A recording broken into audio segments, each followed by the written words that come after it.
मेरे प्रिय साथियों, स्वागत है आप सबका मेरे इस YouTube चैनल पे जिसका नाम है हिंदी साहित्य की दुनिया। पहले हम लोगों ने कबीरदास का जीवन परिचय और उनकी रचनाएं तथा भाषा शैली को पढ़ा। आज हम उनकी जो साखियां हैं उनकी व्याख्या करेंगे। यह हमारा पहला भाग होगा। तो व्याख्या में जो सबसे पहला छंद दोहा है वह है बलिहारी गुरु आपणे देवहारी कै बार, जिन मानिस ते देवता करत न लागी बार। सबसे पहले हम लोग इसका संदर्भ देखते हैं। तो संदर्भ होगा प्रस्तुत पद्य अवतरण भक्ति काल के, निर्गुण भक्ति शाखा के, ज्ञान मार्गी धारा के प्रतिनिधि कवि कबीरदास द्वारा विरचित उनके साखी नामक शीर्षक से उद्धृत है, जो हमारी पाठ्यपुस्तक हिंदी काव्यांजलि में संकलित है। पहले इतना हम लोग यह संदर्भ लिखेंगे। संदर्भ के बाद आता है प्रसंग। प्रसंग में आप लोग लिखेंगे कि इसमें गुरु की महिमा का वर्णन किया गया है। अब व्याख्या। तो व्याख्या देखिए, बलिहारी गुरु आपणे।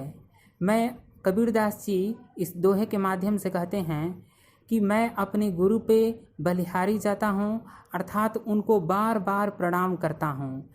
बलिहारी गुरु आपणे जीव देवहारी कै बार, जिन्होंने मुझ पर अनेकों उपकार किए हैं। जिन मानिस ते देवता, जिन्होंने मुझे मनुष्य से देवता बना दिया, अर्थात अपने ज्ञानोपदेश से उन्होंने मुझे मनुष्य से देवता बना दिया। करत न लागी बार, और थोड़ा सा भी समय नहीं लगा। अर्थात इसमें यह कबीरदास जी कहना चाहते हैं कि जो गुरु होते हैं वह ईश्वर के ही समान होते हैं, और गुरु के द्वारा दिया गया उपदेश लोगों को सत्य के रास्ते पर चलने का मार्ग प्रशस्त करता है और उसे सही रास्ते पर ले जाता है। तो इसमें गुरु की ही महिमा का वर्णन किया गया है। तो संदर्भ, प्रसंग, व्याख्या। इसके बाद हम लोग लिखेंगे काव्यगत सौंदर्य या काव्यगत विशेषताएं। तो इसमें लिखेंगे कि इसमें गुरु की महिमा का वर्णन किया गया है, इसलिए कबीरदास के इस छंद की काव्यगत विशेषताएं निम्नवत हैं। सबसे पहले हम लोग भाषा लिखेंगे।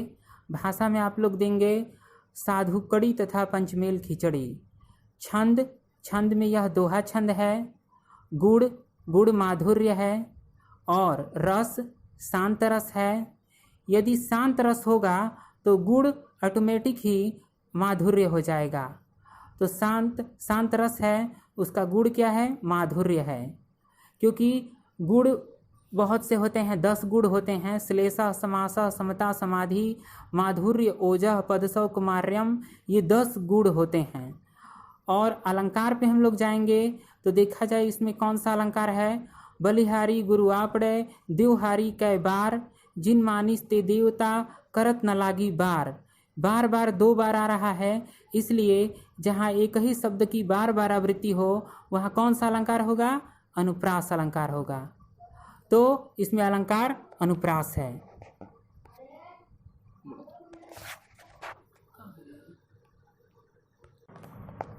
अब अगला दोहा देखिए।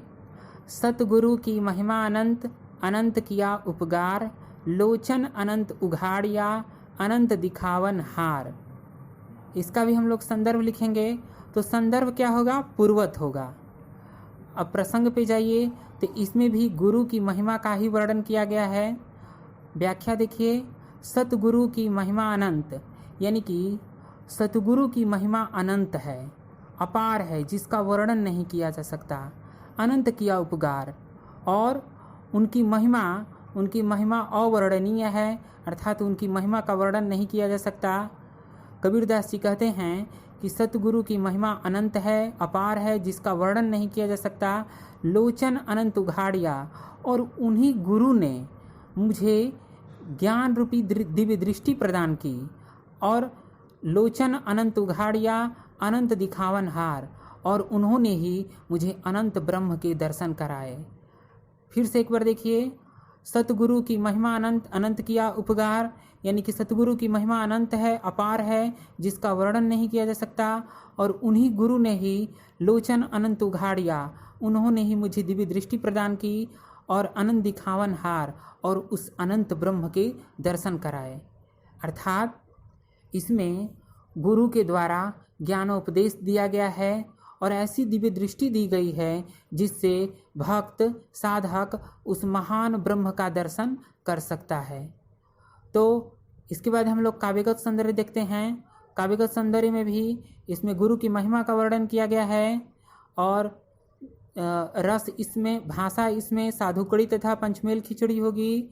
रस शांत रस, गुण माधुर्य और छंद दोहा, अलंकार सतगुरु की महिमा अनंत, अनंत किया उपकार। इसमें अनंत अनंत 2 बार आया है, इसलिए इसमें भी अनुप्रासी अलंकार होगा। तो 2 दोहा आप लोग का कंप्लीट हो गया।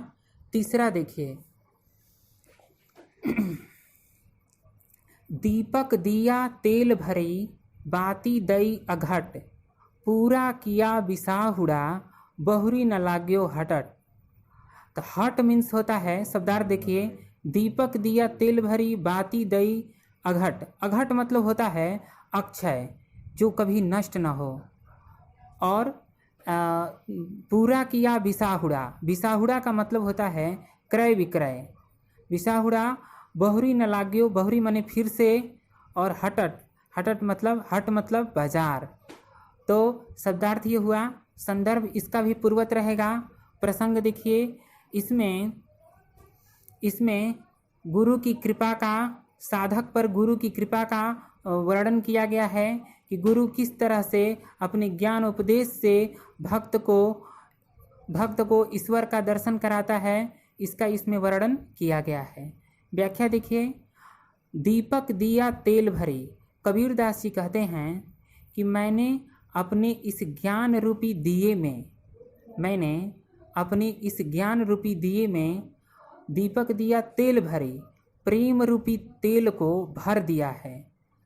कबीरदास जी कहते हैं कि मैंने अपने इस ज्ञान रूपी दिए में प्रेम रूपी तेल को भर दिया है। और क्या किया है? दीपक दिया तेल भरी बाती दई अघट, और